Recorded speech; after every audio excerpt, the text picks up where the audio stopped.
Բարի երեկո։ Ապրիլյան իրադարձությունների ընթացքում չափազանց հետաքրքիր մի դրվագ կար, որը չէր կարող ուշադրություն չգրավել։ Դա Թուրքիայի պահվածքն էր, այնքան բացահայտ, որ չնկատել ուղղակի հնարավոր չէր։ Մարտական գործողությունների վերսկսումից անմիջապես հետո թուրքական իշխանություններն սկսեցին առաջին հայտարարություններն անել, որոնցում իրենց բացահայտ աջակցությունն էին հատում Ադրբեջանին, քննադատելով Հայաստանին։ Բանը նույնիսկ նրան հասավ, որ Անկարան շնորհավորեց Բաքվին հաղթական մարտերի համար։ Մնում է հասկանալ, թե որտեղ թուրքերը հաղթական մարտ տեսան եւ հատկապես ինչն էին շնորհավորում՝ ադրբեջանցիների ահռելի մեծ կորուստները, թե ոչնչացված մարտական տեխնիկան։ Ինչն էր, որ ոգևորություն էր առաջացրել Թուրքիայում, այնպիսի ոգևորություն, որն ստիպում էր հայտարարություններ ընդունել պետական մակարդակով անվերապահորեն պաշտպանելով պատերազմող կողմերից մեկին, դրանով իսկ ինչ-որ առումով նույնպես պատերազմող կողմ դառնալով։ Չնայած թուրքական մասնակցության թեման դեռ պետք է ուսումնասիրվի, միգուցե միջնորդավորված իսկ միգուցե ուղղակի, բայց թուրքական գործոնը մարտական գործողություններում եղել է եւ դա ակնհայտ է։ Կապնդում, թե մարտերին նաև թուրքական զինվորականներ են մասնակցել, ընդ որում հատուկ պատրաստություն անցած, այսպես ասած էլիտար մարտիկներ, ավելի ճիշտ նախկին էլիտար մարտիկներ, քանի որ էլի կապնդում, որ նրանց հիմնական մասը իր կյանքի վերջին վայրկյաններն անցկացրել է հայկական զինվորների կրակոցներից փախչելով, բայց ոչ այնքան հաջող։ Այս պարագայում թուրքական շնորհավորանքներն առավել տարօրինակ են դառնում։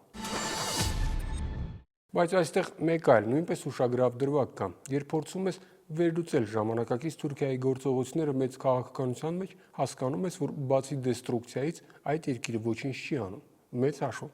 Այն, որ մերձավոր արևելքն այսօր վառոդի տակառի է վերածվել, իսկ Եվրոպան ոչ մի կերպ չի կարողանում լուծել իր համար կենսական կարևորություն ձեռք բերած գաղթականների խնդիրը, նաև թուրքական քաղաքականության հետևանքն է։ Վաղուց արդեն ապացուցված է, որ սիրիական պատերազմը հրահրող, ահաբեկչական խմբավորումների անդամներին հավաքագրող, վերապատրաստող, ֆինանսավորող, զինող ու մարտական գործողությունների գոտի կազմակերպված կերպով տեղափոխող երկիրը հենց Թուրքիան է։ Իսկ սիրիական պատերազմը ժամանակակից աշխարհի ամենամեծ գլխացավանքն է, ինչի ածանցյալն է նաև գաղթականների խնդիրը։ Եթե սրան էլ գումարենք տարածաշրջանի մի շարք երկրների հետ Թուրքիայի լարված հարաբերությունները, պատկերն առավել ամբողջական կդառնա։ Այսինքն Թուրքիան այս մեծ տարածաշրջանի մեծագույն խնդիրն է դարձել, ինչը չի կարող չմտահոգել միջազգային հանրությանը։ Եվ այս ֆոնին այդ երկրի գործողությունները քառօրյա պատերազմի ընթացքում հերթական վկայությունն են դառնում, որ մենք գործ ունենք ոչ ադեկվատ քաղաքական ղեկավարության հետ, որի ծրագրերն ու քաղաքականությունը ոչ մի ընդհանուր բան չունեն կառուցողականի հետ։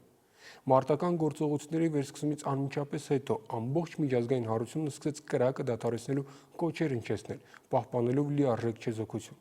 Իհարկե հասկանալի, որ դա չէր կարող մեզ չզայրացնել, սակայն աշխարհաքաղաքականության տեսանկյունից այդ պահի լարվածության ֆոնին չեզոք դիրքերից խաղաղության կոչ հնչեցնողները անում էին առավելագույնը, ինչ կարող էին, այդ պահին պետք էր կրակը դադարեցնել։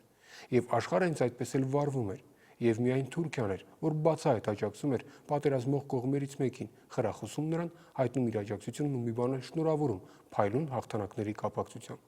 Սա չափազանց կարևոր դրվագ է, որի վրա կարելի է եւ պետք է ուշադրություն դարձնել։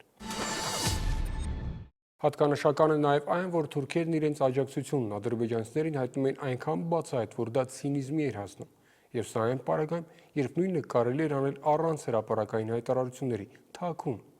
Սա հատկանշական է նրանով, որ ցույց է տալիս թուրքական քաղաքականության մեկ այլ բնութագիր՝ թքած ունենալը միջազգային հանրության կարծիքի վրա։ Իսկ ամենահետաքրքիրն այն է, որ միջազգային հանրությունը գոնե մինչև հիմա դրան այնքան էլ չի դիմադրում։ Համենայն դեպս առարկություններ չեն լսվում։ Ամեն դեպքում առողջ եղեք։